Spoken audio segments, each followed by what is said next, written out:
untuk mengawali pertemuan kita, kayaknya Pak Teo sudah ready mau membuka dengan doa ini ya. Silakan Pak Teo membuka dengan berdoa. Iya. Bapak, Ibu, Bro, dan Sis semua, mari Suara jelas, suara jelas. Jelas. Mari kita satukan hati untuk memulai sesi sore hari ini.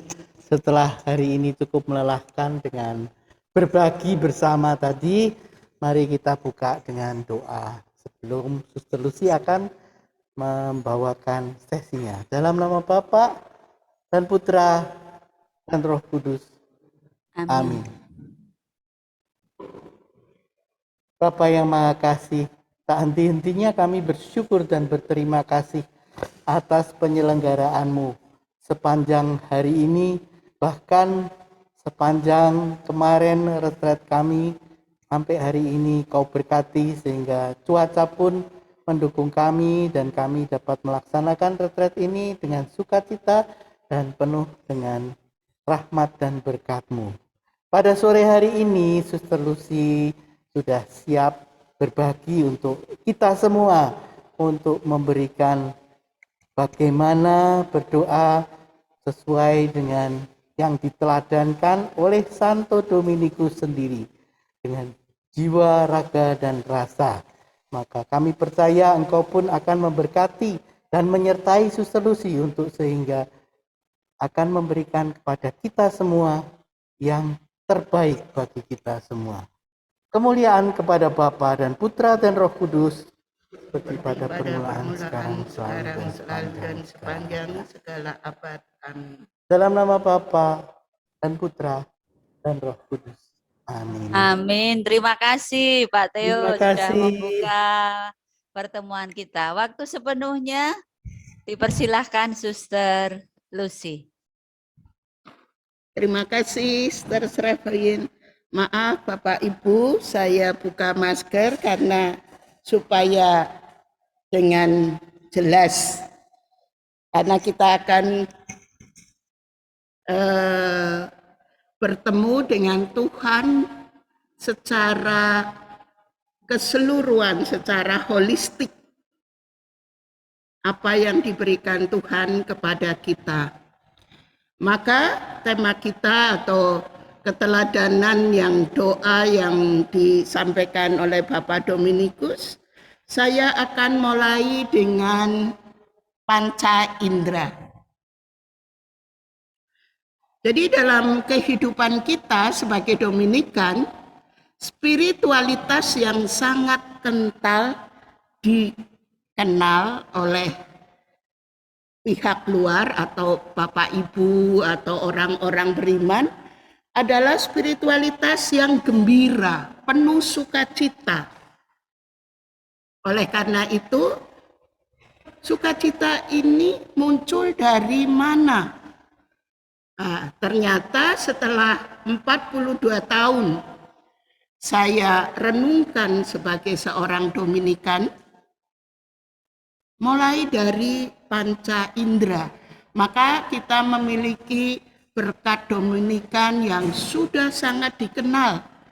Bahkan anak-anak pondok Siboncel yang kecil-kecil, mungil-mungil, itu saja sudah hafal berkat Dominikan. Nah, sukacita itu muncul dari luapan iman. Maka kita akan telusuri satu persatu bagaimana relasi kita dengan Tuhan yang memunculkan sukacita. Maka kita akan melihat dari indera mata. Ya, itu kan panca indera itu terdiri dari mata, telinga, hidung, lidah, dan tangan itu perasa, peraba. Nah, Bapak Dominikus yang begitu sederhana, begitu dekat dengan Tuhan, ternyata mempertajamkan diri dalam keimanan itu melalui panca indera. Maka mari kita Bapak Ibu yang terkasih, saudara-saudariku para Dominikan yang bersama-sama retret. Kalau kemarin sudah dibuka dengan sangat jelas oleh Romo Andre. Kemudian bahkan disambung dengan Romo Nantes, Romo Mindri, dan pada pagi hari dibuka dengan permenungan Lexio Divina ini dengan Suster Emerita. Mengapa kita mulai dari panca indera? Nanti ada benang merah yang sungguh-sungguh membuat diri kita terkagum-kagum akan pendiri kita yang kita ikuti.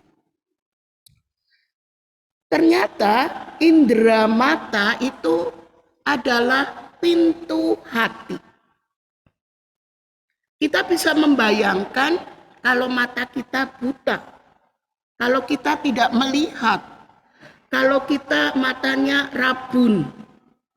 Nah, jadi setelah ditelusuri, memori, pengetahuan, dan perilaku berasal dari pengalaman indera mata. Jadi kalau kita melihat dengan ketajaman mata kita, entah itu alam, entah itu pribadi-pribadi, ternyata kita bisa memetik sesuatu yang indah. Sesuatu yang menjadi kekayaan. Contoh sederhana saja. Kalau kita sehari saja nggak buka HP. Sekarang dari anak-anak kecil sampai orang tua hampir santapannya HP. Peristiwa-peristiwa atau berita-berita yang kita tangkap dari HP adalah melalui indera mata. Sehingga kita tahu dunia luar, kita tahu saudara, kita tahu alam yang terjadi, banjir di sana sini dan sebagainya. Kalau sejak lahir kita tidak bisa melihat, maka memiliki keterbatasan indera mata. Jadi dia akan selalu tergantung pada orang lain.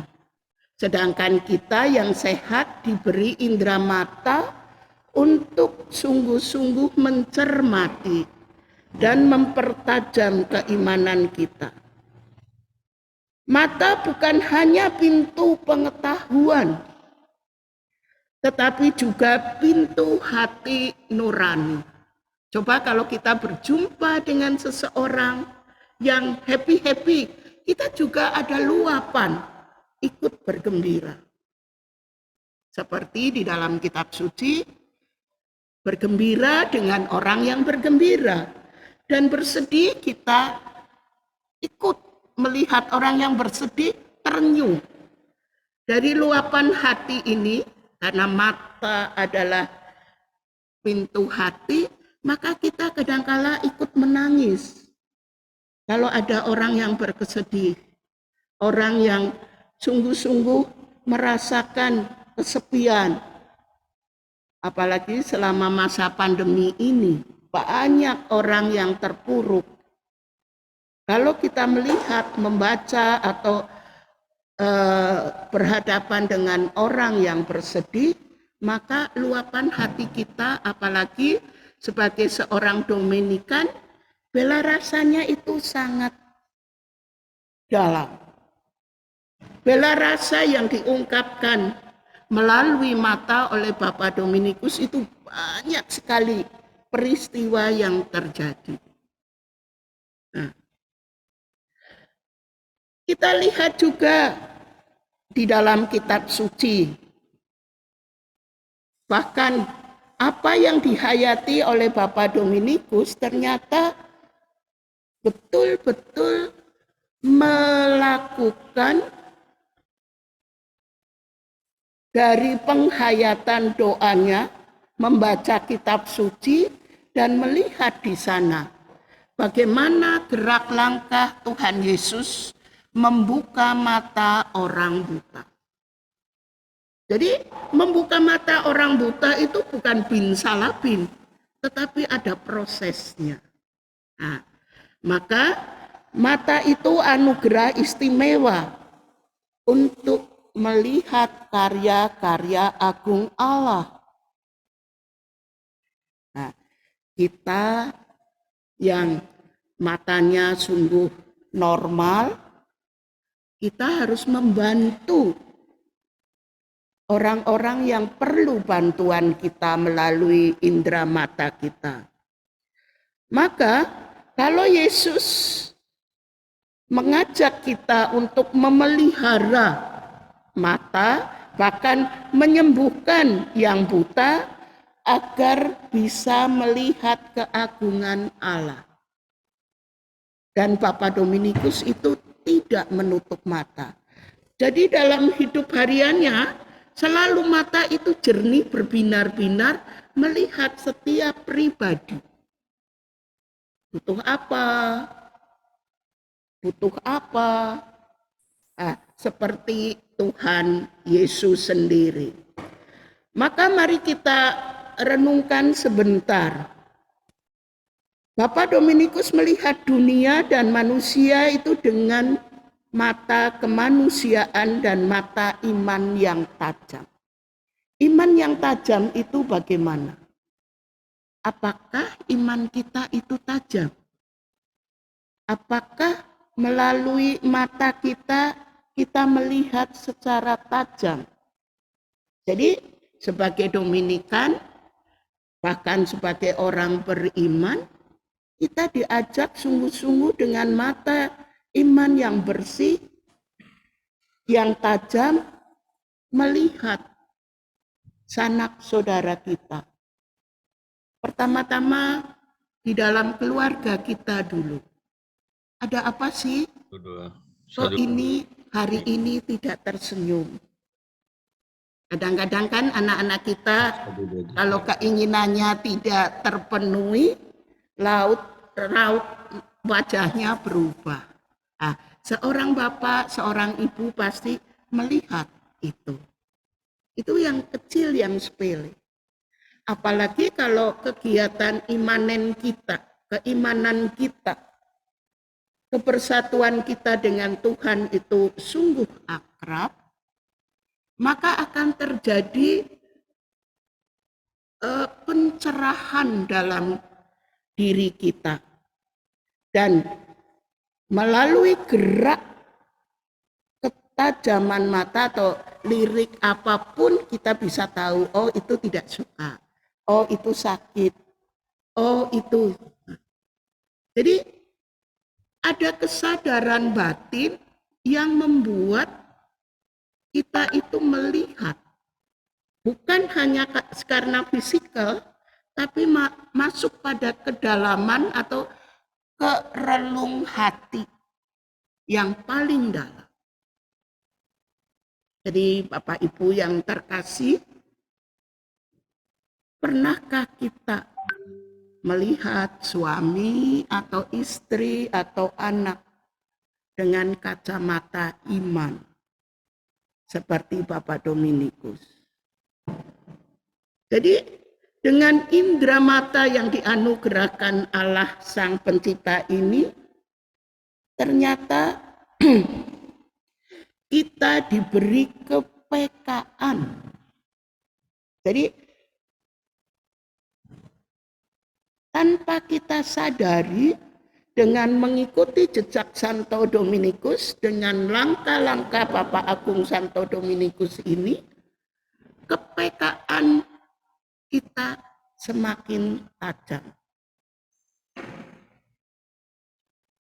Mungkin dalam kehidupan kita belum dipuji atau kita belum mendapat pujian bahwa kita memiliki kepekaan.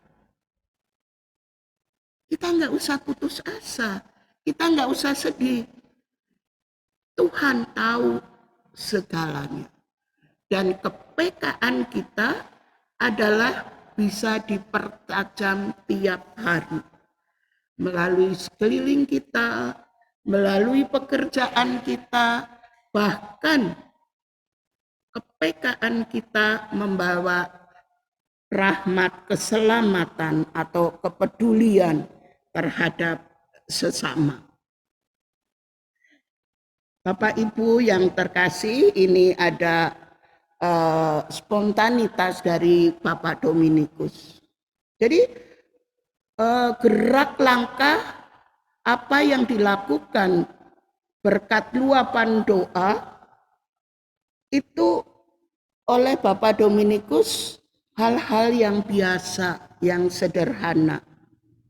Bahkan Paulus dari Venesia ini memberitahukan kita, seringkali kalau jalan-jalan Bapak Dominikus itu bukan muncul gitu ya, jalan begitu saja, tetapi indera matanya itu tajam, lihat kanan kiri dengan senyuman yang lugas. Nah, ternyata di sana ada sesuatu, di sana perlu ditolong, di sana butuh ini, butuh roti, butuh bahkan tidak main perhitungan karena semuanya spontanitas. Bahkan apa yang diungkapkan oleh Bapak Dominikus itu sesuatu yang apa ya, kalau dalam diri kita itu ada getaran jiwa. Kalau orang Jawa mengatakan, kok ada sesuatu yang apa ya terjadi dalam diri saya. Oh ternyata melirik ke sana, oh di sana ada orang yang miskin. Ada orang yang butuh makan. Bahkan saya sangat terkesan bagi para Dominikan kita semua, beberapa tempat dalam masa pandemi itu sungguh-sungguh tergerak hatinya melihat kelaparan di sana sini. Kepedulian. Nah, maka respon yang pada waktu Bapak Dominikus ke penginapan itu melihat Bapak Dominikus itu senang sekali. Karena matanya yang berbinar-binar, senyumnya yang meluap-luap dan penuh sukacita itu menyapa orang kecil. Jadi kesombongan itu tidak ada pada Bapak Dominikus. Jadi ada gerakan-gerakan yang dari mata itu turun ke hati. Seperti orang yang jatuh cinta saja. Cinta dengan pandangan pertama dengan mata kita kan, wah terus menggebu-gebu, berbunga-bunga. Bahkan kalau teman saya mengatakan, suster bukan hanya berbunga-bunga, berdaun-daun. Kalau orang jatuh cinta. Jadi matanya itu, aduh luar biasa. Nggak bisa dibendung, nggak bisa di stop kalau sudah jatuh cinta. Nah, inilah sukacita yang sering muncul dalam gerak langkah yang dialami oleh Bapak Dominikus. Maka kita tidak salah pilih seperti Romo Andre mengatakan doa itu tidak salah pilih.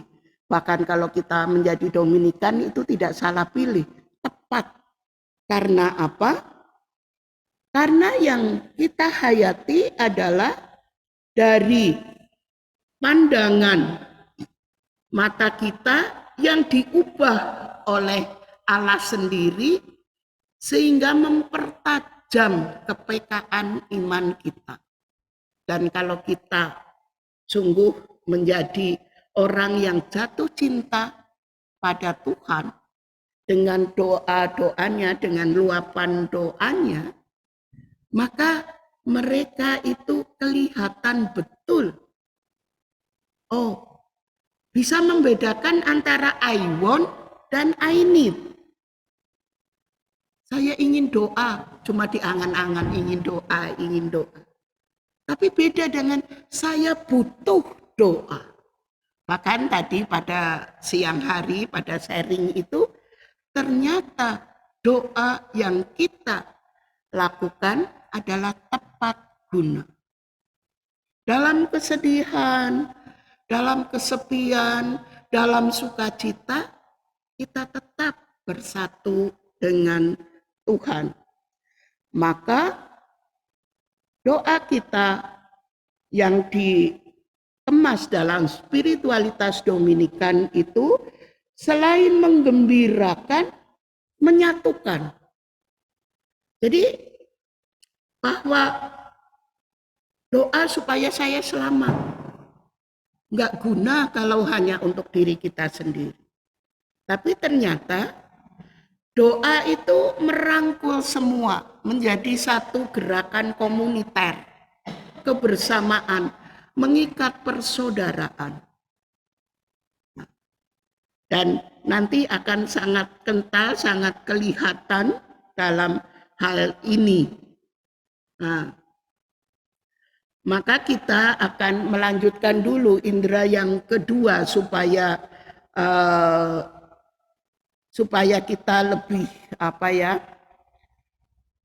lebih bisa ada benang merahnya. Jadi kalau dikatakan dalam mukjizat Yesus dalam kitab suci itu anugerah untuk melihat, mendengar, mengecap, meraba, menghirup dan menjelajahi, mengalami dengan penuh syukur itu seolah-olah hanya karya agung Tuhan. Seolah-olah itu milik yang kuasa. Tapi ternyata kalau kita dalami betul-betul dengan indera telinga. Mari Bapak Ibu yang terkasih, saudara-saudariku Dominikan. Ternyata diungkapkan dalam penghayatan Bapak Dominikus, telinga adalah jendela jiwa. Tadi mata, pintu hati, sekarang lengkaplah. Telinga adalah jendela jiwa. Karena ini adalah indera yang kedua menjadi sumber ingatan dan pengetahuan adalah telinga juga. Jadi setelah telinga kita mendengar sesuatu, masuklah dalam ranah kepala kita. Nanti ada kaitannya dengan yang disampaikan Romo Andre, antara kepala, hati, dan tangan. Nah, mendengarkan merupakan desakan teologis atau sering didengungkan dalam kitab suci pada waktu kita melihat sesuatu, mendengar sesuatu. Nah, Bapak Ibu, kita kalau jujur dan mau betul-betul mendengarkan, telinga kita kan dua nih, maka maaf saya tadi nggak pakai masker. Telinga kita dua. Kalau hanya mendengar satu telinga, hanya mendengar satu orang, oh Pak Theo begini-begini suster. Kalau positif, saya sampaikan positif. Oh, karena saya suka dengan Pak Theo, saya akan memuji-muji Pak Theo. Tapi kalau telinga kita satu ini mendengar tentang Pak Theo yang negatif dan saya tidak suka, maka ekornya panjang, bumbunya panjang. Nah, tapi kalau kita punya telinga satu lagi, misalnya Pak Kris mengatakan, enggak kok suster, saya tahu sepak terjangnya Pak Theo. Ini tadi yang sana negatif, yang sini positif. Mari sebagai Dominikan, jangan mudah sekali mendengar sesuatu yang negatif, terus kita kemas, kita beri bumbu, ikut-ikutan tidak suka. Tapi kita sambungkan dua telinga. Ya, jadi satu telinga kanan, satu telinga kiri. Ternyata dua telinga itu menjadi hati Bapak Ibu. Nah, inilah yang menyaring. Jadi, saya dengar pimpinan kita di Indonesia memang sepak terjangnya sungguh-sungguh dengan hati. Kita ikuti, kita taati. Nah, maka kita juga bisa melihat bahwa ternyata telinga ada kaitannya dengan ketaatan. Dan kaul pertama kita, seorang Dominikan, adalah ketaatan. Yang lain itu penunjang atau katakan pelengkap. Tapi pertama adalah ketaatan. Jadi kata ketaatan ternyata ada kaitannya dengan mendengarkan. Kalau kita mendengar saja belum tentu pas. Tapi kalau mendengarkan itu ada perhatian, ada kecermatan pikir, kemudian ada feel, ada emosi yang kita tata. Nah,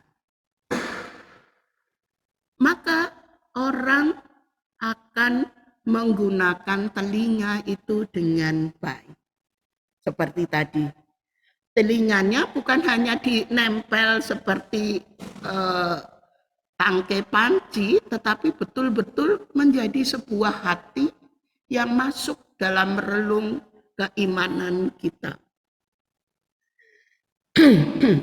Juga disampaikan dalam kitab suci, ketaatan selalu terkait dengan mendengarkan. Jadi apa yang disampaikan oleh pimpinan, oleh teman, oleh sahabat, kalau didengarkan baik, itu akan menghasilkan sesuatu yang baik. Bahkan kita melihat di kitab suci, inilah putra kesayanganku, dengarkanlah dia. Artinya, dengarkanlah dia adalah taatilah dia. Jadi pada waktu Yesus dibaptis, muncul suara dari langit. Maka kalau kita mentaati apa yang disampaikan oleh Tuhan Yesus, di situ kita akan aman, damai, penuh sukacita. Ya, kita akan sungguh-sungguh menjadi orang yang lepas, bebas. Maka hati kita jernih, telinga kita itu sungguh-sungguh telinga hati. Maka seperti Yesus menyembuhkan orang tuli. Kasihan kalau orang tuli. Maka beberapa waktu yang lalu saya ke Surabaya karena satu telinga kok ini dengar tetapi kurang jelas. Sudah 4 dokter. Saya mencoba. Akhirnya saya harus menyerah. Saya harus mendengarkan dengan telinga hati. Satu masih bagus, satu agak kurang. Tetapi ternyata kalau dua-duanya dipakai itu bagus. Telinga juga merupakan anugerah istimewa. Karena bisa mendengarkan kisah-kisah atau cerita-cerita atau omongan-omongan yang berguna dalam kehidupan kita.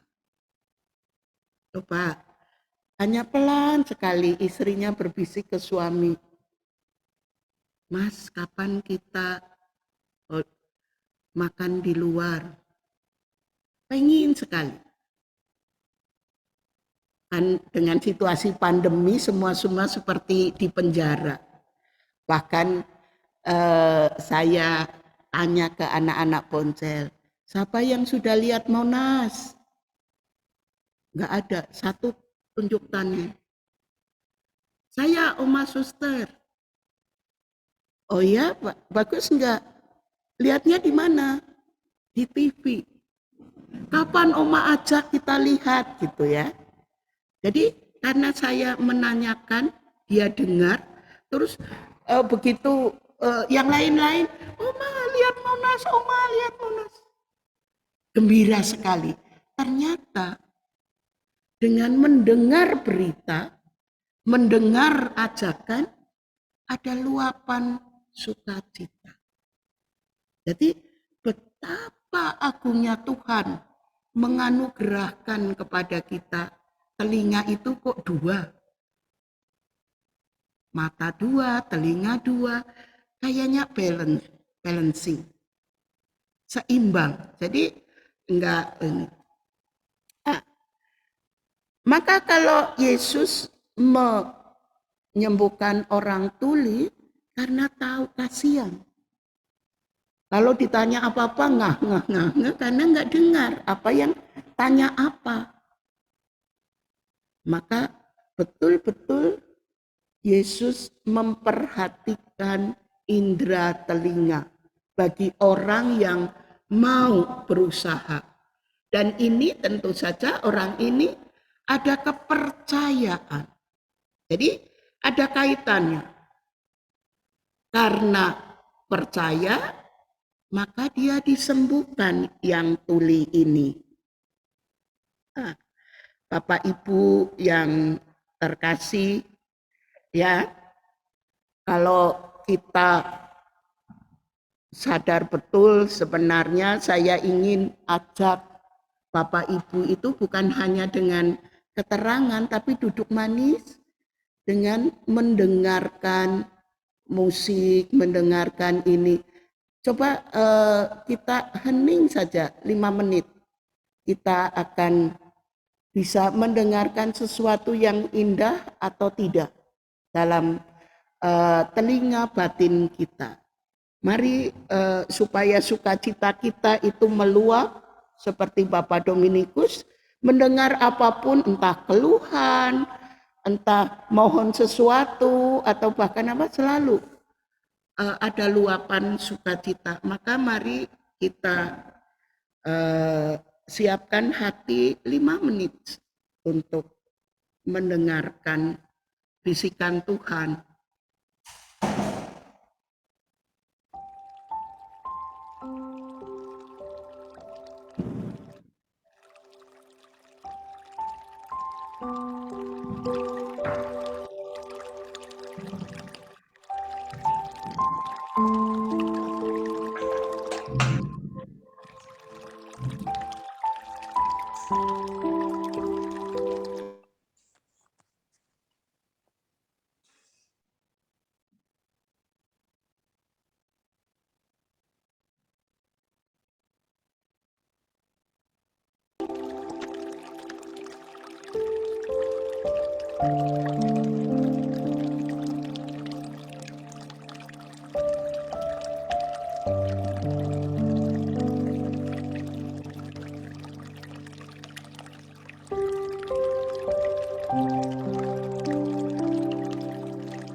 Bapak Ibu yang terkasih, bahwa Santo Dominikus pernah didatangi seorang ibu yang membawa anaknya sakit. Hanya mendengar mau dimintai doa, Bapak Dominikus itu supaya ibu itu pulanglah, bawa anakmu. Ternyata doa Bapak Dominikus itu menyerahkan anak itu kepada Tuhan. Sehingga ternyata keesokan harinya putranya itu lebih baik dan sembuh. Jadi dalam mendengarkan sekaligus ada rangkaian doa. Dalam mendengarkan ada sesuatu yang harus diperbuat. Nah, maka dari itu kita juga harus merawat jendela hati kita, alias kita harus merawat telinga kita.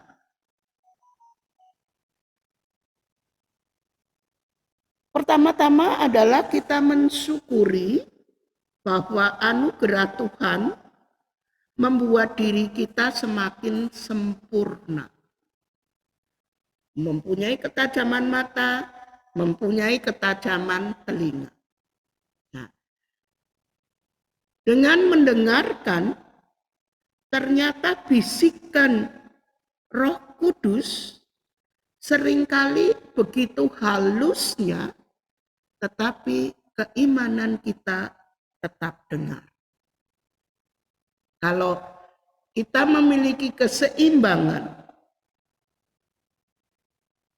antara rasio pemikiran kita, juga kita memiliki keimanan yang tajam, maka hati kita, feel kita, emosi kita tertata. Itu terbentuk karena mata dan telinga. Memiliki keseimbangan antara rasio, keimanan, dan hati. Nah, ini yang disebut orang yang memiliki kedewasaan rohani. Nah, apalagi kita akan lanjut dengan hidung.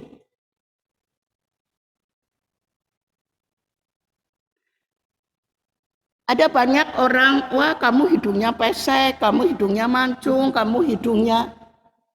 Ternyata kita akan melihat kegunaannya atau apa makna indera ketiga ini. Ternyata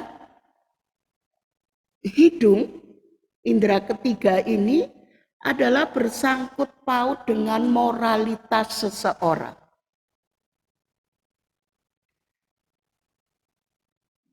Kadang-kadang kita tidak tahu, kok aneh ya, saya kok bau harum ya, kok saya cium ini ya. Nah, kita bisa melihat ternyata ada orang yang datang, orang yang bijak, orang yang baik, tamu kita. Maka kalau belum apa-apa, tamu belum datang, hidung kita sudah mencium aroma yang harum, segar. Kita nggak usah takut, nggak usah curiga. Orang yang datang itu adalah orang baik-baik. Ini sudah saya refleksikan beratus-ratus kali. Maksud saya bukan hanya 1-2 kali, tapi kalau saya datang dan banyak orang datang, entah itu minta tolong doa atau mau nyumbang atau mau apa, itu kelihatan di situ. Suatu kali ada pakai jas, ganteng, pokoknya wibawa sepertinya. Saya dengan suster lain di Pejaten. Nah, suster ada orang mau ketemu suster. Tapi kok baunya anyir ya? Saya bilang gitu, Suster Bernadette, kamu siapa ini? Terus, oh saya, ya silakan duduk Pak, tapi saya pas ngajar di Strada. Sebentar ya Pak, saya jam ngajarnya pas, karena saya kalau ngajar di Strada tapi tengok rumah dulu. Supaya kalau ada apa-apa, karena suster sepuh yang di Pejaten. Nah, ternyata bapak itu yang mentereng dan berdasi pinjam uang kepada Suster Bernadette, nanti akan diganti 2 kali lipat. Nah, Suster Bernadette itu pegang uang adopsi. Ini sungguh-sungguh nyata terjadi. Lah, Suster Bernadette orang baik, mau dikasih, ya, oh ya butuh berapa? Akhirnya uang adopsi diberikan semua. Setelah itu katanya supaya tunggu 10 menit, saya berikan uang dulu ke anak saya. Sampai jam makan siang, sampai saya belum pulang dalam perjalanan. Dia Suster Bernadette lari-lari. Suster, tadi yang tamunya suster itu pinjam uang adopsi. Loh, oh begitu? Iya, orang gagah, orang ganteng pakai dasi pinjam uang adopsi. Ya akan diganti kok, jangan takut, akan diganti 2 kali lipat. Tapi penciuman saya tadi kan sudah nggak enak. Suster, itu penipu, suster. Enggak, masa orang ganteng, orang kok penipu? Betul, sampai sore orangnya tidak datang. Susternya udah panas dingin karena uang adopsi kan untuk uang bayar sekolah. Bagaimana ini suster? Sudah suster tenang aja. Kebetulan suster kami ini juga punya sakit jantung. Jadinya saya ya udah suster nanti saya bantu. Gitu. Jadi kalau kita mengikuti Bapak Dominikus, maksud saya menggunakan ketajaman ini, ketajaman dari hidung ini, mata sudah melihat, telinga sudah dengar, hidung mencium. Terus saya bilang, sampai besok pun tidak akan datang, suster. Terus gimana? Wah, terus badan panas dingin. Nah, maka saya, udah suster kita dahar dulu, makan dulu, kita tenang, nanti kita atasi yang lain. Nah, nanti pasti ada orang baik lagi. Nah, jadi saya mau mengatakan bahwa indera penciuman kita sebenarnya memberi tanda. Nah, hanya sekarang kita coba rasakan masuknya udara sampai penuh. Jadi ya, masuk sampai penuh, kemudian pertama-tama dikeluarkan lewat hidung, lewat mulut pelan-pelan. Kalau di sini masih hangat, berarti kita belum tenang. Jadi kita moralnya itu kaitannya, kita belum tenang. Hirup lagi sampai 5 atau 10 kali. Nah, kalau sudah tenang, maka kita tutup mulutnya lewat hidung. Jadi luapan nafas ini menjadi tenang. Nah, segala sesuatu yang dihadapi dengan ketenangan itu akan mudah sekali mempunyai solusi yang baik. Nah, jadi hidung berkaitan dengan pemikiran maupun apa itu, moralitas itu berarti kita sungguh-sungguh punya solusi untuk itu. Melihat keadaan atau situasi seseorang. Lanjut kita melihat indera pengecap. Nah, jadi di dalam lidah kita mempunyai atau lidah kita bisa merasakan sesuatu. lidah kita juga yang membuat kita bisa omong. Jadi kalau lidah kita baik, maka omongannya baik. Saya akan ajak Bapak Ibu bagaimana menjaga supaya hubungan antara hidung dan lidah untuk bisa konsentrasi dengan baik. Nah, maka kalau kita menggunakan indera kita, bisa konsentrasi dengan tajam dan baik, mulut kita atau lidah kita tekuk ke atas. Nah, lidah kita tekuk ke atas, kita katupkan mulut, jadi lidah udah ditekuk ke atas. Terus hirup nafas pelan-pelan. Keluarkan lewat mulut.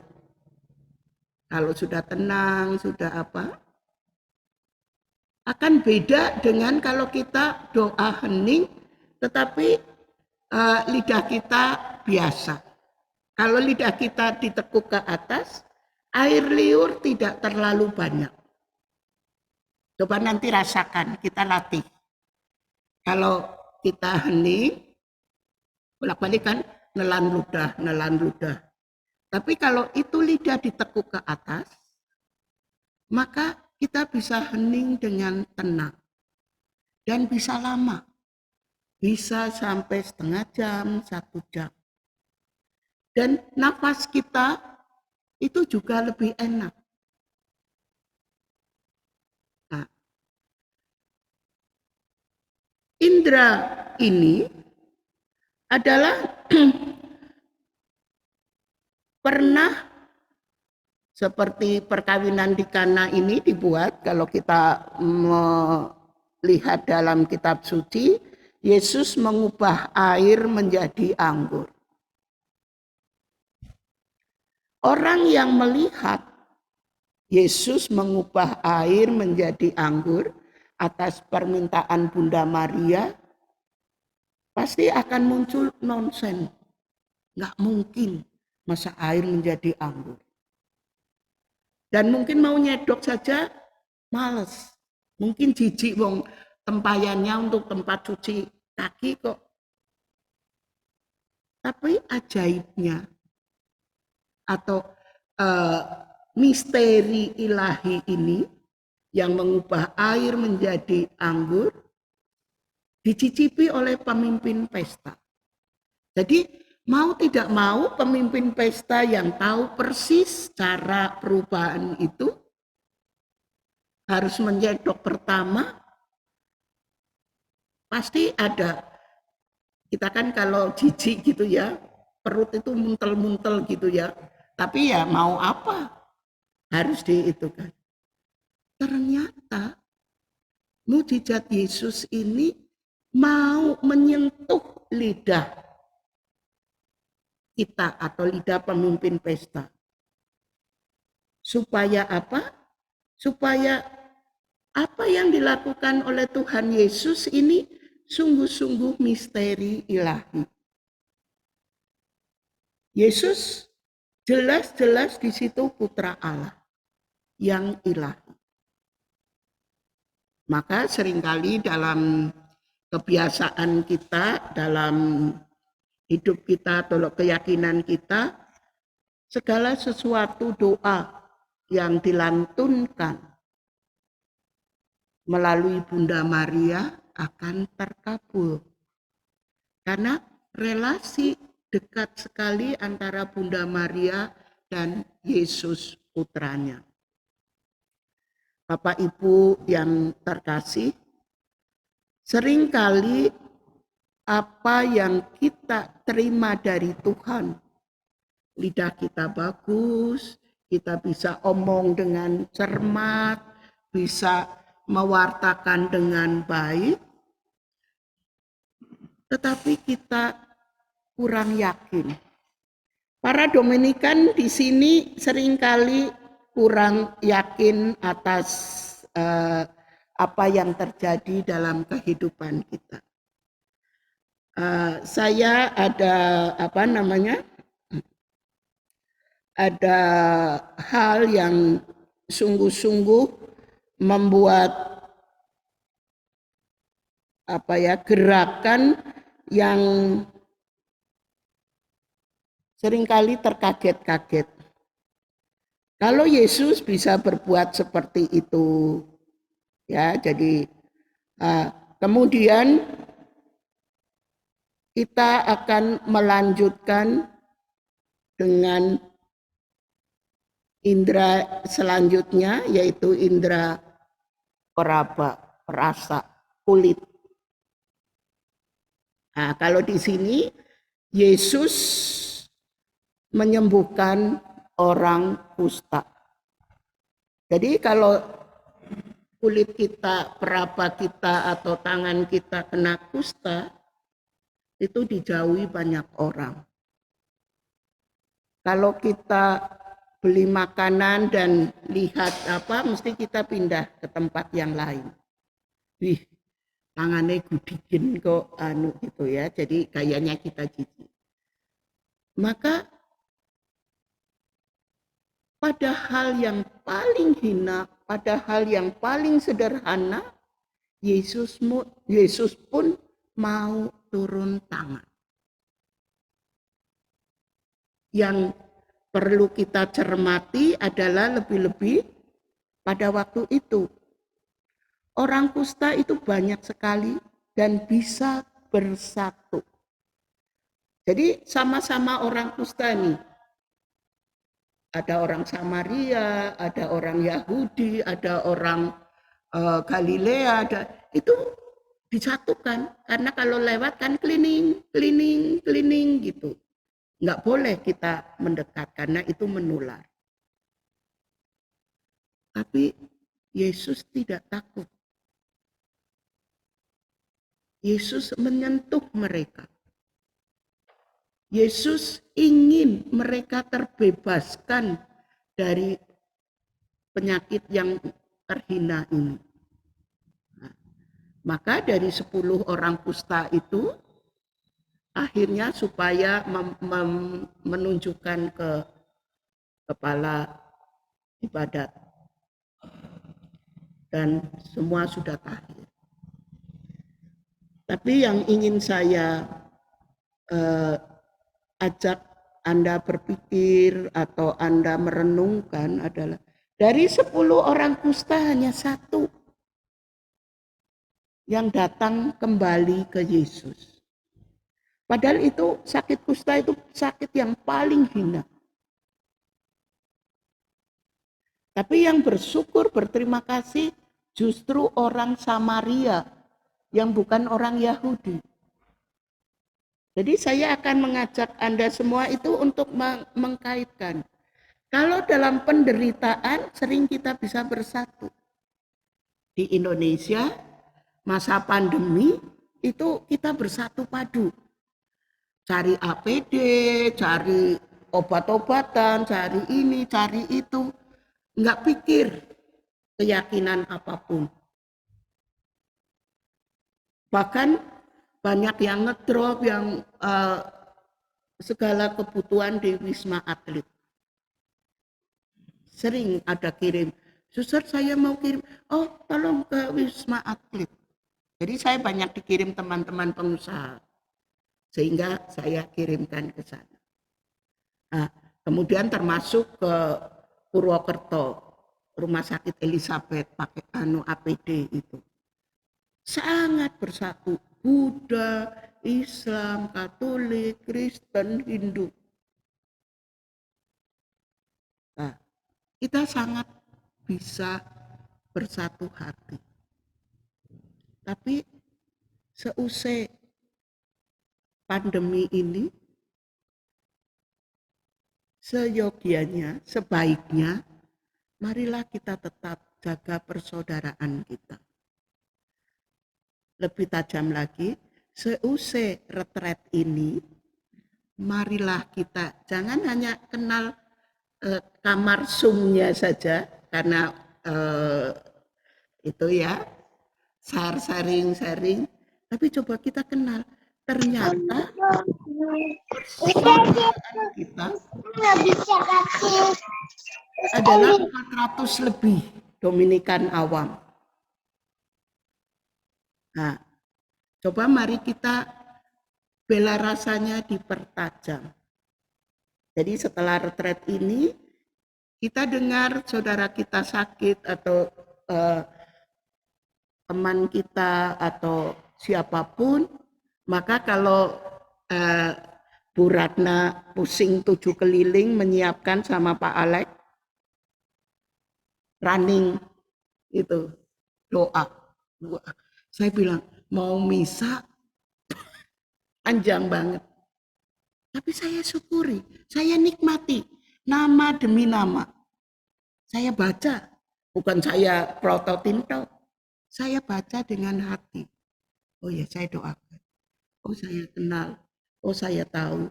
Oh saya itu adalah saudara-saudari kita. Nah, di situ gunanya rabaan rasa sehingga kepersatuan kita itu muncul. Saya akan pengalaman saya dengan Romo Andre di Perancis. Jadi biasalah kalau ziarah ibu-ibu kan sukanya shopping.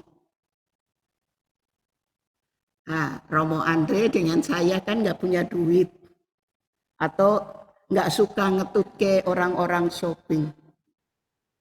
Ya. Maka di situ spontanitas, pikiran, dan tanggapan sukacita. Nah ini yang dilakukan oleh Bapak Dominikus setiap kali dalam perjalanannya ke Prancis Selatan atau kembali ke Spanyol dan sebagainya. Jadi saya berdua minum sambil sharing, tiba-tiba raga saya, getaran jiwa saya, ada yang menjerit kesakitan. Saya bilang, Romo Andre, maaf ya, Andre, saya bilang karena itu anak saya. Kadang saya pakai Romo, kadang hanya panggil saja. Itu kayak ada jeritan, dengar enggak Romo? Enggak. Coba kita nengok yuk. Ayo gitu. Romo kan mudah sekali jatuh cinta, maksudnya ingin melayani, ingin membantu itu mudah sekali kalau Romo Andre. Nah, maka saya ajak. Nah,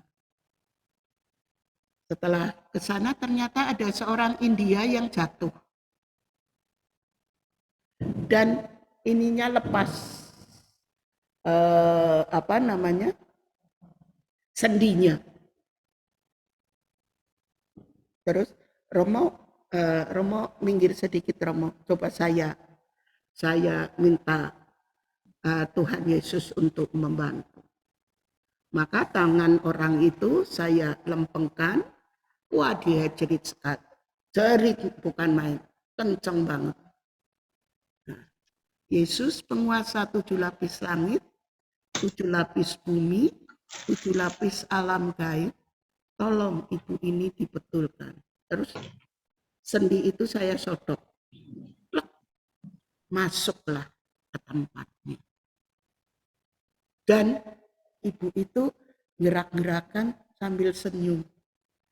Setelah digoyang-goyangkan tangannya, kemudian saya minta, Romo coba diberkati. Saya mengatakan ke ibu itu, ini seorang pastor, seorang gembala umat Katolik, saya bilang gitu. Karena orang India kan beda keyakinan. Terus mau doa, ya karena Inggris saya kacau, jadi saya tidak ngomong pakai bahasa Inggris. Nah, itu terus diberkati oleh Romo dan akhirnya ibu itu berlutut dan terima kasih. Nah, jadi pelayanan kita itu spontan. Pelayanan kita itu tidak mikir dulu nanti. Tadi kan ada sharing, seringkali menunda doa atau nantilah doanya kelewat. kita kurang cepat. Dominikan cepat sekali tanggapannya. Dan bukan terpaksa menolong, tapi ada greget, ada ya spontan itu menyelamatkan ini. Nah, karena waktunya harus cepat, maka ada beberapa hal yang saya lewati supaya nanti bisa terangkai dengan baik. Nah, itu pengalaman yang sungguh-sungguh dialami oleh Romo Andre dan saya di Prancis Selatan, di Prancis waktu waktu ziarah. Maka saya katakan bahwa doa untuk kita seorang Dominikan adalah pilihan yang tepat seperti tadi saya sampaikan. Bahkan ini juga sudah disampaikan oleh Romo Andre karena saya kirim dan Romo juga melengkapi. Nah, jadi kalau kita berdoa dengan tutup mata, membiarkan hati kita yang melihat. Jadi dengan indera, dengan itu, telinga kita coba kita buka lebar-lebar, lebih-lebih telinga hati. Maka akan terjadi sesuatu yang sungguh-sungguh misteri ilahi. Nah, unsur yang kedua adalah kita akan melihat dari dalam tubuh kita selain panca indera, jelas, mata, telinga, hidung, mulut, dan berapa ini panca indera. Tapi ternyata dalam tubuh kita itu ada kekuatan atau ada energi yang disebut cakra. Maka ada orang yang pegang tanaman mati. Karena apa? Karena punya magnet api. Tapi ada yang dingin. Kalau nanam apa saja, cuma makan ini, teman saya makan rambutan, bijinya dilepas gitu, tumbuh. Rambutan rafiah juga senang sekali. Sekarang sampai kalau berbuah itu menyenangkan. Tapi kalau saya kemarin juga ulang tahun saya diberi anggrek, ya saya pikir loh, sambil mengelus-elus saya pegang, saya siram. Daunnya rontok 2 sekaligus. Jadi paginya kuning. Aduh Tuhan Allah, ampun. Saya sampai sekarang yang memberi anggrek itu Bu Ida Laksmi Dominikan. Saya mau lapor, daunnya tinggal 1. Saya nggak berani cuma ngomong dengan anggreknya. Sorry ya Da, karena tangan saya kalau pegang panas. Nah, cakra ini, jadi di dalam tubuh kita itu ada 365 cakra. Jadi energi. Ada di kaki, ada di tangan, ada di mana-mana, ada di seluruh tubuh kita. Tapi ada 7 cakra yang kuat. Nah, saya tidak akan ini nanti bisa dibaca sendiri karena titik-titiknya saja saya akan jelaskan. Jadi kita bisa ada yang makanya orang mengatakan ada mata ketiga. Tapi juga ada cakra pusat. Pusat yang di sini ini adalah antara ini di sini hati, paru-paru, dan jantung. Maka disebut cakra pusat. Nah, Bapak Dominikus tidak punya catatan atau punya cara itu, tetapi pengikut-pengikutnya yang melihat. Nah, Maka di situ ada cara membungkuk, cara tiarap, cara menyesah. Jadi kalau siang Bapak Dominikus pergi mewartakan sebagai seorang imam, dia punya tugas. Tapi kalau pulang melihat dari kanan kiri dari jalan perjalanan, jadi mereka tidak pakai mobil seperti sekarang kita ya, apalagi ada jalan tol, sehingga hanya melihat pemandangan. Tapi pada zaman Bapak Dominikus itu sungguh-sungguh bertatap muka dengan pribadi lepas pribadi. Di sini Bapak Dominikus menggunakan itu. Sehingga kalau pulang sampai ke rumah malam hari, dia berdoa. Mendoakan orang yang dijumpai setiap saat. Dan bahkan kalau bertemu dengan orang berdosa, maka dia menyesah. Maka itu gambar yang ketiga. Jadi dia menyesah diri untuk pertobatan. Jadi ada yang berdiri, ada yang saya pernah tinggal sebulan di di biara Fransiskan. Jadi kalau hari Jumat pertama atau apa, kita doanya itu salib. Ternyata, saya juga punya doa Bapak Dominikus juga merentangkan salib. Jadi bukan hanya Fransiskan, tapi kita juga punya itu. Juga kalau kita mau menerima atau hosti diangkat, kita juga sembah, itu juga. Dominikus sudah lakukan itu ternyata. Kita kan nggak sadar kan ya, pokoknya kalau di gereja ikut misa ya hosti diangkat kita, ternyata ada loh Bapak Dominikus. Nah, jadi 9 cara doa ini dilakukan dengan sungguh-sungguh oleh Bapak Dominikus yang dilihat oleh para pengikutnya. Nah, sekarang saya akan ajak bagaimana kita lebih fokus pada sekarang kita ini. Kalau kita hayati atau kita lakukan doa macam apa yang sebenarnya pas bagi kita atau cara yang bagaimana yang membuat kita itu nyaman. Saya pernah mengumpulkan teman-teman dari kita itu kelompok doa jiwa raga rasa, latihan meditasi. Kalau yang kakinya baik, bisa duduk silo, itu lebih baik.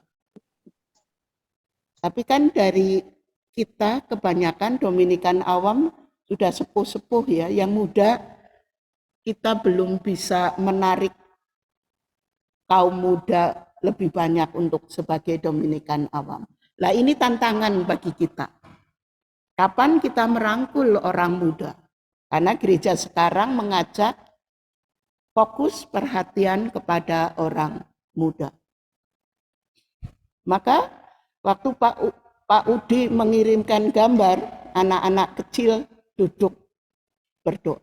Yang ngirim gambar sudah lupa. Padahal saya pakai.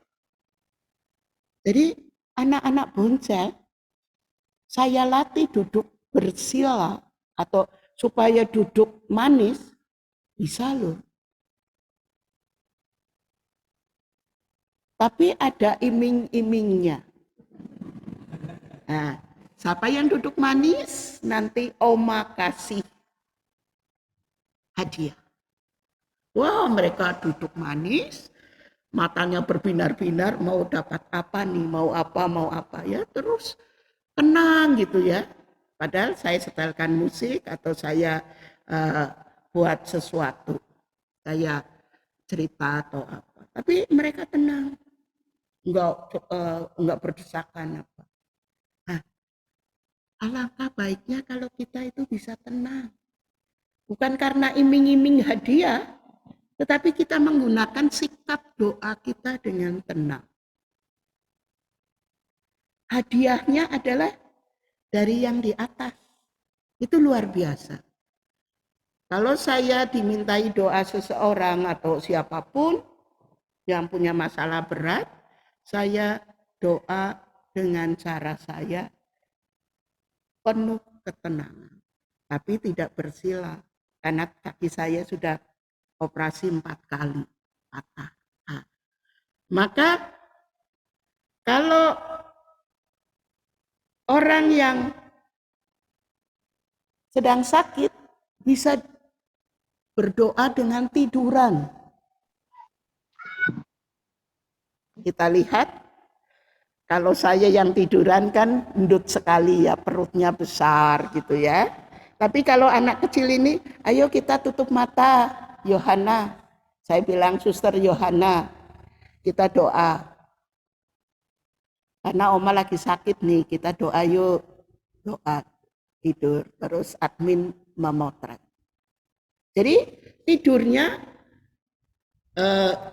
kedudukannya adalah jangan salah.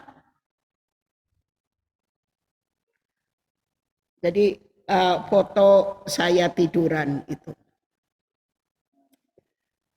Jadi orang yang sakit itu bisa doa dengan baik.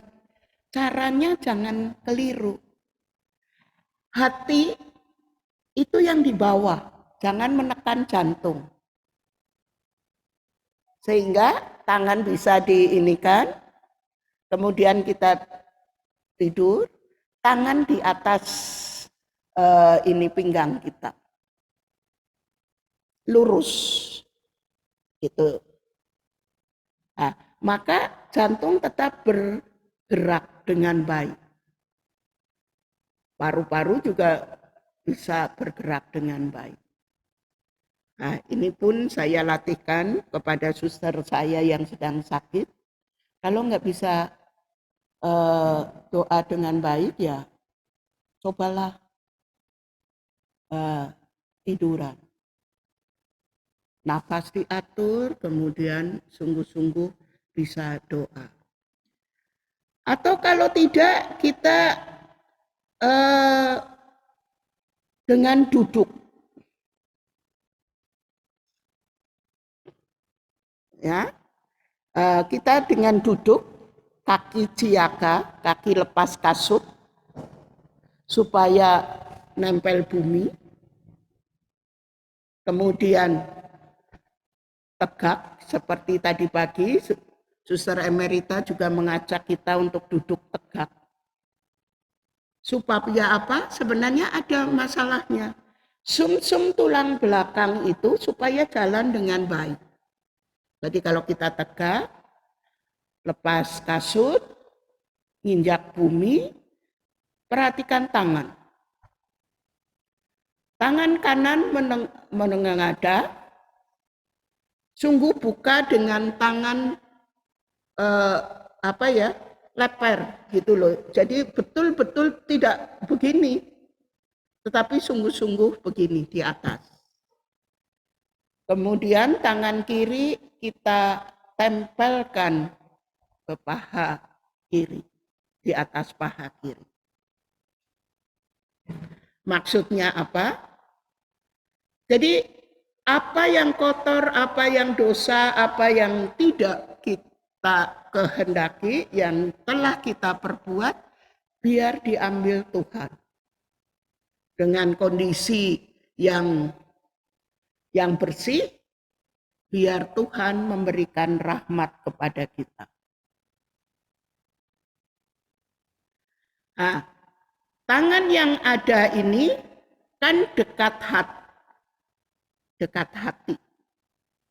Maka saluran rahmat Tuhan yang turun dari atas, masuk ke hati kita, kemudian disaring paru-paru, kemudian masuk ke jantung, dan kita lepaskan dalam tubuh kita melalui tangan yang kiri. Jadi energi positif yang kita terima dari Tuhan itu masuk ke tubuh kita.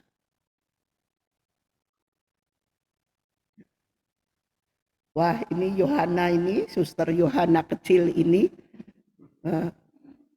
Yo, ya tutup terus ya sampai lama. Saya masuk ke kamar, masuk ke kantor, saya minum dulu karena mau batuk. Kembali lagi masih tenang, masih doa seperti itu. Nanti kamu jadi anak yang cerdas, cantik, jadi suster kecil ya. Ya Oma, saya mau jadi suster seperti Oma. Maka saya dalam IG saya buat mendapat sumbangan suster kecil. Maka mohon doa. Nah, di situ energi positif itu kita dapatkan. Nah, saya akan kembali apa yang dikatakan oleh Romo Andre, yaitu mau ditarik dari hal yang paling dalam. Ya, seringkali dalam retret adalah mengumpulkan kembali hal-hal yang diperbarui, yang diperbaiki, yang di ini. Nah, maka dalam doa-doa kita, Romo mengatakan itu. Ada sesuatu yang sungguh-sungguh bisa dibuat oleh kita. Karena dengan retret atau dengan energi yang dapat kita peroleh dalam retret ini, maka membuat diri kita itu semakin memiliki ketajaman batin. Bukan hanya ketajaman iman, ketajaman, tetapi ada satu lingkaran atau satu wadah yang membuat kita itu menjadi manusia yang sungguh berbela rasa.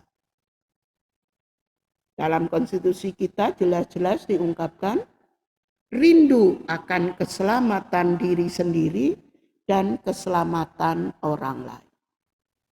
Maka kita sebagai Dominikan dalam hidup doanya itu bisa menolong dari bukan hanya material saja, tetapi dari kekayaan rohani, kekayaan intelektual, dan kekayaan batin.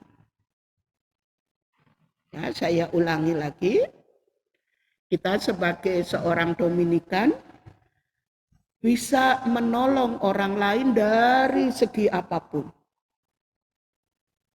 Ada orang yang butuh modal, tukang sayur, tukang kecil, orang kecil. Kita punya ya, apa salahnya kita beri. Tetapi ada orang yang kaya raya, tetapi kekeringan rohani. Nah, kita karena mempunyai ketajaman indera, maka saya tahu, oh ini butuh dari kita adalah ketajaman iman untuk sesuatu yang dia butuhkan. Nah, ternyata betul. Aduh, kayaknya kalau dekat suster kok aman ya, tenang ya. Oh puji Tuhan, jangan begitulah Pak. Udah gendut, jelek, hitam. Udahlah, nggak masuk nominasi, saya bilang gitu. Tetapi ternyata ada inner beauty. Kecantikan dari dalam. Ah, seorang Dominikan tidak usah harus tampil tetapi cobalah keseluruhan secara holistik. Kalau kita tidak punya body yang seperti bintang film ya adanya saya, maka sekarang saya duduk di sini. Tapi coba kita ungkapkan inner beauty kita. Apa sih yang ada, yang saya miliki, yang menjadi kekayaan rohani saya. Nah, kalau kita punya intelektual yang diperlukan, banyak loh ternyata IT kita, kalau saya dengar, Pak Alex, ini nanti ini ya, gitu. Terus satu lagi ada yang, oh nanti ya Bu, Bu Dini nanti peristiwa kedua atau jadi Mbak Ratna itu, Bu Ratna itu kayaknya udah familiar dengan nama-nama itu dan mereka sebagai seorang Dominikan kalau mau mendoakan seseorang itu muncul mudah sekali. Oh Bu saya ini, oh Bu saya ini. Aduh kalau nggak pas doa para suster pasti saya akan Bu saya baca mau gitu loh ya. Kalau pas saya di luar tidak di komunitas karena kan para suster kami kan 5:30 doa brevir, kemudian rosario dan sebagainya. Tapi kadang-kadang saya izin karena ini tugas Ratu Rosari. Maka karena itu komunitas saya, maka saya ikut. Tetapi saya berusaha untuk menjadi woman of the others. Maksud saya menjadi bagian dari kita bersama. Jadi kalau ada sesuatu yang perlu didoakan atau kita perlu pecahkan, mari kita bantu. Nah, akhir dari slide saya adalah ini, positif energi ini, ya, bahwa setelah menjadi positif maka kita akan mengulang apa yang disampaikan oleh Romo Andre tadi, 3 hal. Doa untuk pilihan yang tepat. Jadi kalau seorang Dominikan tidak berdoa, nggak pantas pakai embel-embel OP. Maaf, saya tegas di sini. Karena doa itu I need, bukan I want. Ya, tadi kan beda antara I want dan I need. Saya sekarang karena lagi usahanya jatuh, saya mau doa lah. Jadi lari ke Tuhan kalau butuh. Itu kan nggak benar. Tapi justru ketemu Tuhan itu bersyukur, memohon dan memuji. Maka seringkali kan ada memuliakan, mewartakan, kebalik-balik saya. Lodare benedicere et predicare. Ya, jadi bisa sungguh-sungguh untuk predicare, untuk mewartakan, kita I need, saya butuh doa. Maka di situ menjadi doing well, kata Romo Andre kemarin. Ya, karena dari kepala kita sudah terarah, karena seluruh panca indera kita, dan sisi lain dari hati. Jadi meditasi itu masuk ke relung hati. Kemudian untuk kontemplasinya, kebersatuan dengan Tuhan. Jadi kalau Dominikan, kontemplasi itu memandang Tuhan atau bersatu dengan Tuhan. Maka kalau itu sungguh-sungguh menjadi kesempurnaan hidup doa kita, maka apapun sebenarnya doa kita itu mendapat reaksi yang positif. Di kitab suci itu katakan, kalau kamu mempunyai iman sebiji sawi yang kecil, paling kecil bisa memindahkan gunung. Apalagi Anda semua rajin doa brevi, rajin misa, rajin kontak, menguatkan satu sama lain, maka pastinya Tuhan Yesus akan mendengarkan doa-doa kita. Ya, maka doing well ini, maka tangan kita ini itu bisa melaksanakan tugas. Jadi pewartaan kita atau studi kita ada studi live, ada studi formal. Pewartaan kita juga bisa pewartaan melalui kehidupan dan melalui tutur kata. Ya. Yang terakhir, poin yang terakhir yaitu beautiful life. Ya. Nah, di situ. Kalau sungguh-sungguh hidup kita tadi prosesnya jelas, baik menggunakan panca indera, menggunakan cakra, menggunakan kebiasaan Bapak Agung Santo Dominikus, maka itu sebenarnya terangkum dalam berkat Dominikan. Dan betul-betul pas 5:30 ini slide yang terakhir. Jadi kita itu punya senyum, punya harapan yang cerah. Apapun yang kita hadapi itu kita berani maju. Karena apa? Kita tidak sendiri. Seorang Dominikan punya komuniter, punya komunitas, punya persaudaraan yang hangat.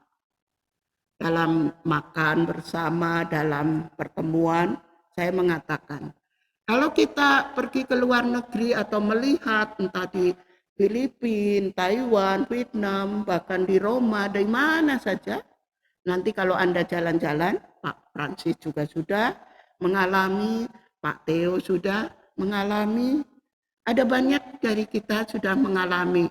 Bu Ratna waktu di Filipina juga kebetulan ada yang enggak enak badan, tapi semua bisa menerima dengan baik. Oleh karena itu, terima kasih perhatiannya. Semoga waktu yang tersisa nanti kita akan menuju perayaan Ekaristi, tetapi kita masing-masing cari cara atau menggunakan ini untuk coba doa. Sungguh-sungguh yang kita butuhkan saat ini. Entah itu untuk diri saya sendiri, untuk saudara, atau untuk siapa. Tetapi kalau bisa untuk diri kita sendiri. Sadar betul. Saya seorang Dominikan, sebenarnya butuh apa sih dari rahmat Tuhan itu.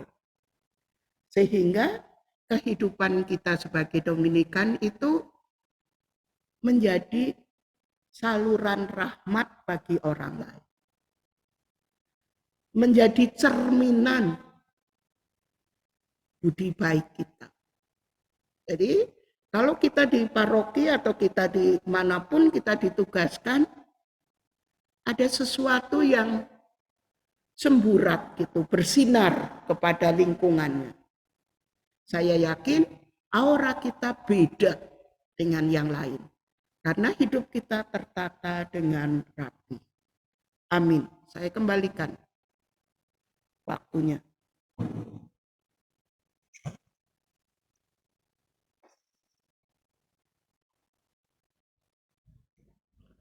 Ini ada Pak Udi, ada Pak Theo, dan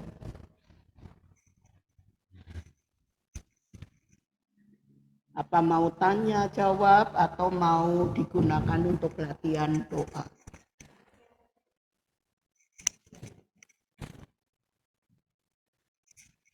Bapak Ibu yang terkasih, hari ini kita bergembira sekali karena dari pertemuan sebelumnya kita diperkaya dengan pertemuan hari ini, yaitu mengenali 5 indera kita sebagai sarana untuk memperdalam relasi kita dengan Tuhan dan sesama.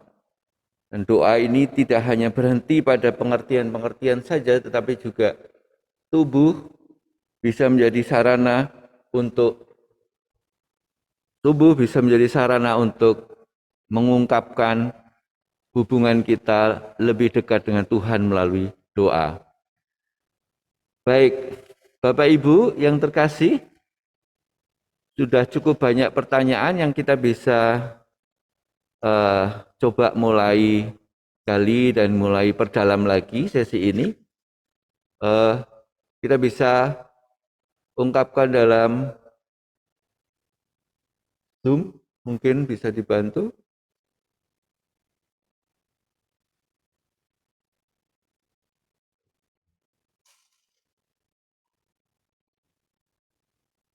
Ya. Pertanyaan-pertanyaan menarik ini untuk arahnya adalah membantu kita memperdalam tentang doa ya, sesuai dengan tema. Saya akan mulai dari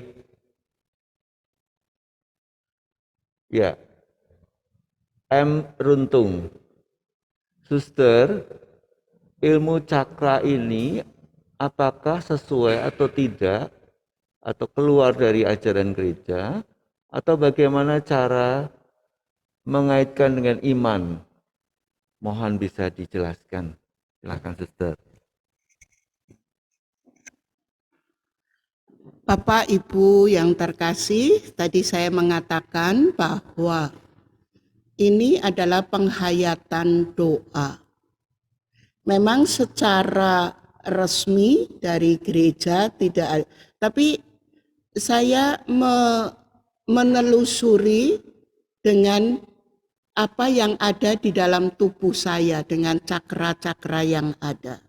Ada energi-energi yang muncul dalam diri. Sehingga kalau kita mempunyai kekuatan dalam diri kita, jangan takut. Tetapi kita konsultasikan atau kita bicarakan dengan Tuhan. Sehingga cakra-cakra kita yang muncul ini tidak muspro, tetapi dikaitkan dalam keimanan kita. Saya rasa bahwa dari masing-masing kita ada kekuatan apa, kadang-kadang ada muncul sesuatu yang terjadi, tetapi kita tidak tahu. Maka selama saya meditasi, kontemplasi, di situ muncul sesuatu. Oh ya, saya harus begini. Saya harus begini. Saya akan mengumpulkan energi dari sisi ini. Jadi hal-hal yang baik, yang dari Tuhan, maka kita gunakan untuk sarana doa kita. Saya rasa itu, Pak. Terima kasih, Suster. Kita mencoba berjalan lebih jauh lagi mengenai pertanyaan dari Bapak Daniel ya. Bapak Daniel itu ya. Kekuatan sendiri atau energi alami cakra kita menjadi kecenderungan untuk sombong. Dan kekuatan dan bakat yang kita punyai yang betul hanya semua nama Tuhan semakin ditinggikan kita. Semua adalah alat atau hambanya. Demikian kira-kira pendapat dari Bapak Daniel, Suster. Jadi bagaimana menempatkan apa yang kita miliki itu untuk kemuliaan Tuhan. Lalu berikutnya, agak bawah Pak. Oh, mengenai posisi. Di Bapak Irwan dan Sandra.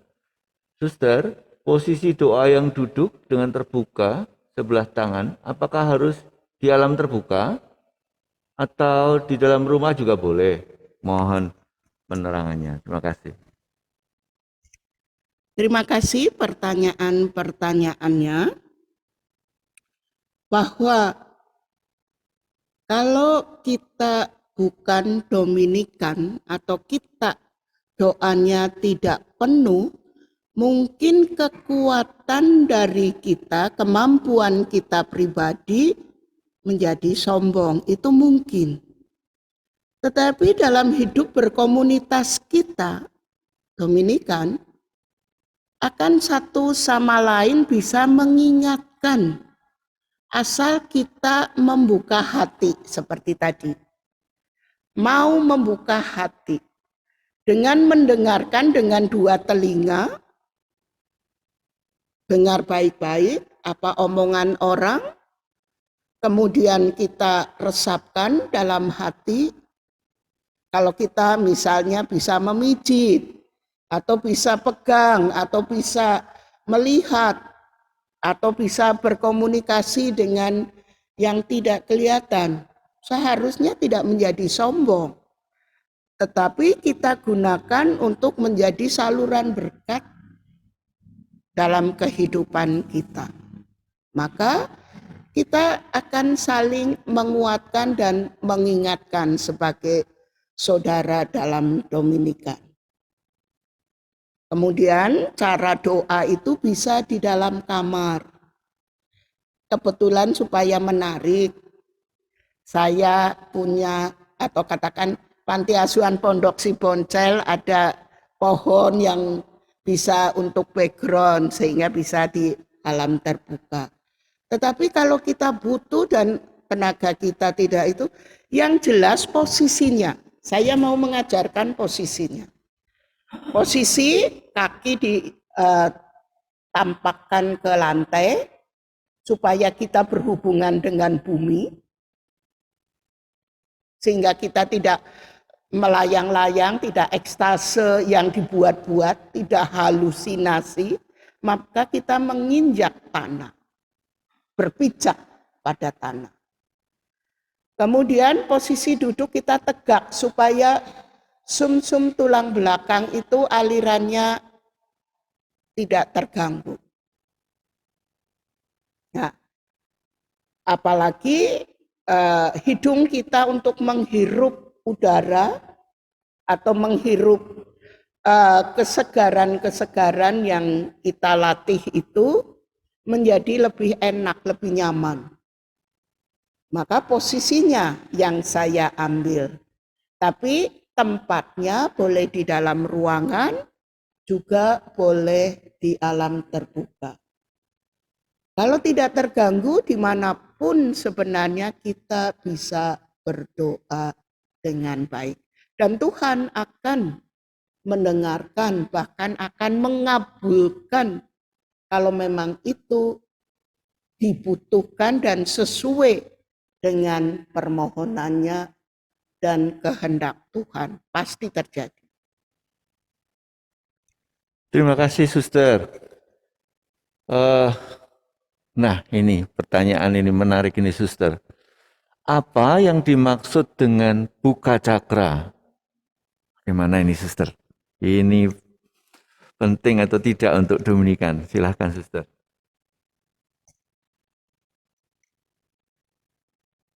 Dibilang penting juga perlu, tapi tidak terlalu penting. Tidak semua orang bisa berani melihat yang tidak kelihatan, yang tidak mukrimnya. Maksud saya, buka cakra boleh saja bagi yang sudah punya kehidupan lepas bebas.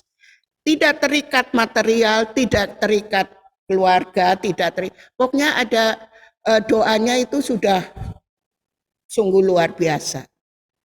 Karena nanti kalau buka cakra melihat ini dan itu, jiwa-jiwa yang tidak pas kita lihat nanti akan takut. Bahkan kita tidak tidak nyaman.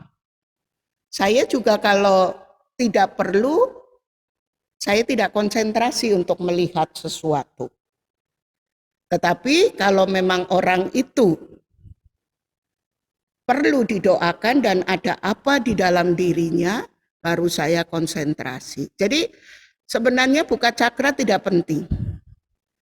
Tetapi kalau ada orang yang sungguh hidupnya mau menjadi saluran rahmat pelayanan khusus dalam sesuatu yang sebenarnya hanya beberapa orang yang dipilih, tentu saja hal ini akan dipertimbangkan. Jadi bukan penting buka cakra, tetapi bisa dipertimbangkan. Jangan sampai dibuka cakranya menjadi sinting. Karena lihat sesuatu, lihat yang tidak pas. Maka hati-hati buka cakra. Menutup anak-anak yang bisa melihat. Kalau anak kecil saya sudah beberapa. Karena apa? Supaya anak-anak bisa sekolah dengan baik. Bukan terganggu karena matanya melihat Jadi anak-anak indigo itu kan seringkali bisa melihat yang tidak kita bisa lihat. Tetapi itu pun sering saya bantu untuk saya tutup dulu. Itu Bapak Ibu yang terkasih. Jadi cakra tidak penting dibuka menurut hemat saya. Luar biasa hari ini.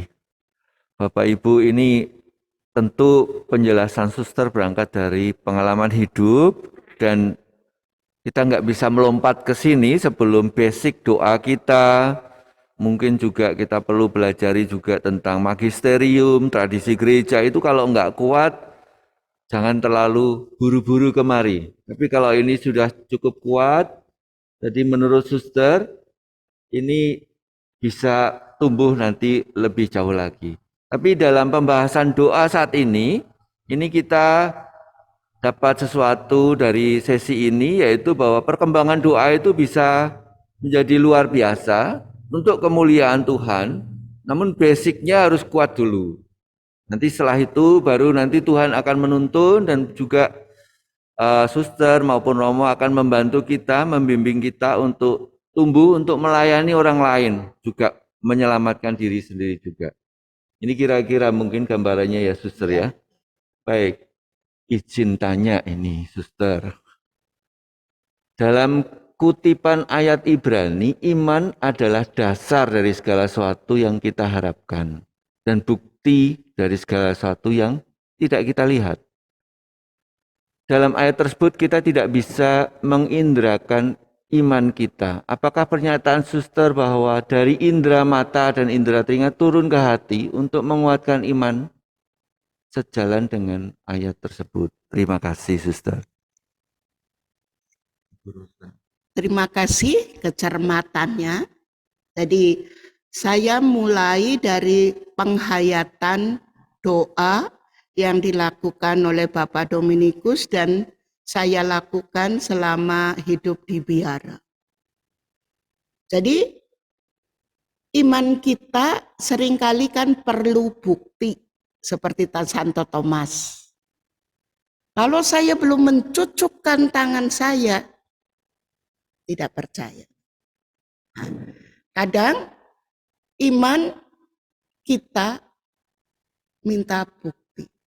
Tapi maksud yang saya terangkan di depan tadi, bahwa panca indera kita bisa menguatkan iman kita karena apa? Karena iman itu adalah tanggapan kepercayaan saya kepada Tuhan. Kalau Tuhan memberikan rahmat itu disebut wahyu.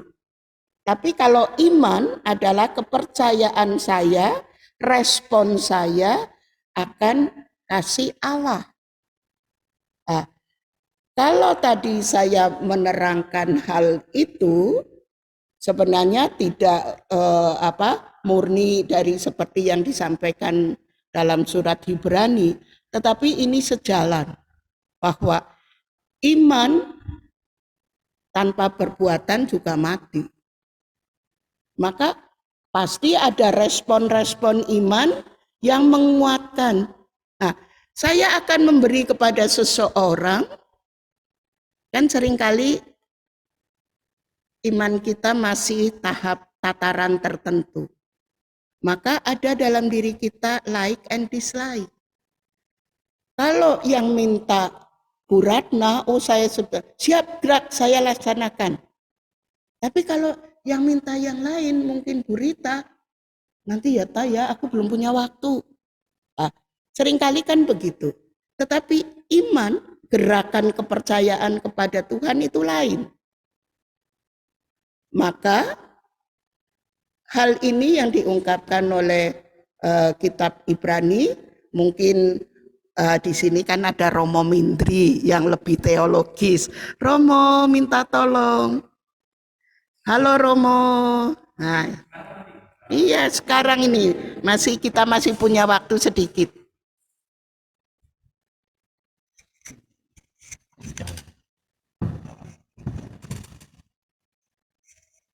Ya, jadi Thomas Aquinas mengatakan bahwa fides quaerens intellectum. Iman itu selalu mencari pengertian, iman mencari pemahaman. Maka dari sini kalau kita melihat dari bahasa Ibrani bahwa iman adalah segala sesuatu berharapan dari bukti, bahwa setiap iman itu akan selalu berusaha untuk mencari hal-hal yang mendalam dalam usaha kita untuk memenuhi kebutuhan akan iman itu, kehausan iman gitu. Dan Tuhan sudah memberikan kepada kita akal budi itu supaya kita mencari kebenaran iman. Itu juga dilakukan oleh Santo Agustinus, Santo Dominikus, dan akhirnya juga Santo Thomas Aquinas. Jadi kalau kita mau bilang bahwa sebagai seorang Katolik, memang iman adalah anugerah dan rahmat yang diberikan kepada kita, tetapi kita juga tidak hanya berdiam pada sampai situ saja. Dan tentunya ini juga berharap bahwa dari pengalaman hidup kita sehari-hari dalam penggunaan indera itu menjadi penting untuk mengenal siapa Tuhan kita. Thomas Aquinas juga mengatakan bahwa pengetahuan kita, termasuk pengetahuan tentang Tuhan, itu datang dari indera, artinya dari mata, kemudian dari sensasi, seluruh indera kita. Itu yang membuat kita tahu siapa Tuhan. Pengalaman Thomas Aquinas adalah saat berjumpa dengan bid'ah Albigensian atau Manikeanisme yang mengatakan bahwa jasmani itu jahat, harus dimatikan, harus dijauhkan, bahkan dimatikan sebisa mungkin untuk menghidupi roh. Tetapi Santo Thomas mengatakan bahwa tidak mungkin itu bisa dilakukan karena badan kita, indera kita itu adalah pemberian Tuhan. Maka kita harus menggunakan indera kita itu untuk menemukan Tuhan, untuk berjumpa dengan Tuhan, dan terutama juga untuk mendalami iman kekristenan kita. Dan begitu. Terima kasih, Sister. Terima kasih banyak, Romo. Luar biasa. Ini tambah lengkap ini ya. Ada pengalaman langsung aktual yang suster jalani, hidupi, dan ada penjelasan teologis di sini Romo Mingdri melalui refleksi para kudusnya. Baik, mungkin ini yang terakhir mungkin ya. Ya. Izin bertanya, suster. Saya bingung memahami maksud dari kalimat Mr. Ehad tadi. Kalau tidak salah tulis tentang mengosongkan diri atau mengosongkan roh ini dalam tulisan ini. Dan seterusnya. Apakah tidak berbahaya, suster, kalau kita mengosongkan roh? Bukankah kita harus selalu mengisi diri kita dengan roh, khususnya Roh Kudus? Terima kasih. Luar biasa ya kecermatan kita. Nah, itulah Dominikan. Dominikan itu cermat, pinter, dan tajam. Saya sangat senang. Jadi maksud saya untuk mengosongkan diri atau mengosongkan itu supaya apa? Supaya kita dalam keheningan. Jadi pernah kelompok doa jiwa raga rasa supaya tenang, mengosongkan diri, menenangkan batin, agar dengan kita memiliki ruang batin kita, keheningan kita, justru dipenuhi oleh Roh Kudus, oleh Allah sendiri. Memang pada latihan-latihan tertentu saya jagain, saya arahkan, jadi ada tahap demi tahap dilakukan. Bukan terus begitu saja kosong, melompong, berarti melamun. Beda. Keheningan doa Dominikan tetap pada tataran iman. Ya, saya sekali lagi, keheningan Dominikan itu pada tataran yang sungguh-sungguh didasari iman. Supaya apa? Kayak mungkin Romo Mingdri ingat dan betul-betul tahu persis, Kayak Santo Thomas Aquinas, mangkok diisi air terus, maka meluber. Baru ini bisa mewartakan. Jadi peristiwa ini nanti mungkin kita akan sambung nanti malam. Tetapi dari diri kita harus kosong dulu keheningan batin. Misalnya iri, dendam, sakit hati itu dibuang, dikosongkan. Sungguh-sungguh hening. Tapi pada tataran iman. Ya, sekali lagi pada tataran iman. Jadi kita masih dalam lindungan Tuhan. Biar roh Allah atau rahmat Allah itulah yang memenuhi diri kita. Sehingga memunculkan inspirasi baru. Jadi seorang Dominikan ngomongnya itu tidak ngawur. Karena apa? Dikontemplasikan dulu. Direnungkan dulu. Maka penghayatan-penghayatan itu pun bisa kita maknai keheningan yang bukan melamun, tapi masih tataran iman. Baik Bapak Ibu yang terkasih, saya sampai kesulitan untuk merangkum apa yang pengalaman hidup Suster sharingkan hari ini. Namun saya ingat satu hal saja. Tubuh kita, entah mata, telinga dan seterusnya, dan tangan, kaki dan seterusnya, itu sangat dicintai Tuhan, sehingga Tuhan pun berkenan menjadi manusia. Bukankah itu indah sekali? Dan melalui manusia ini, tubuh ini, Tuhan juga mengkomunikasikan cintanya dengan tangan yang menyentuh si sakit menjadi sembuh, menyentuh telinga, mata, dan segala macam. Pandangan Tuhan adalah pandangan cinta yang memancar kepada setiap orang yang membutuhkannya. Maka kita semua melalui sesi ini dipanggil, perjalanan doa kita memang masih panjang, tetapi suster membantu kita untuk melihat bahwa nantinya tumbuhnya doa itu sampai ke sana. Karena Tuhan sendiri pun hadir dan menjadi manusia dengan menggunakan segala apa yang diberikan Tuhan, mata, telinga, dan seterusnya. Doa, jiwa, raga, dan rasa ini akan dipersembahkan bersama suster untuk menutup pembicaraan kita hari ini ya, suster ya.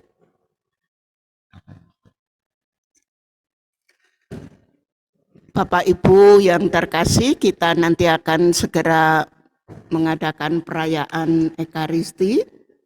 Satu hal yang ingin saya sampaikan adalah bahwa doa kita melalui jiwa, raga, dan rasa, jadi secara holistik, secara kesempurnaan yang ada dalam diri kita, maka akan membuahkan kedekatan kita, keakraban kita, cinta kita kepada Tuhan. Maka kita akan akhiri dengan perayaan Ekaristi. Kita tenangkan batin. Bagi Anda yang ingin keperluan pribadi sebentar, sambil tenang, sambil sungguh merenungkan kasih Allah pada jiwa saya, raga saya, dan perasaan saya, feel saya, emosi saya, apakah sudah bisa terkontrol oleh kita bersama. Amin.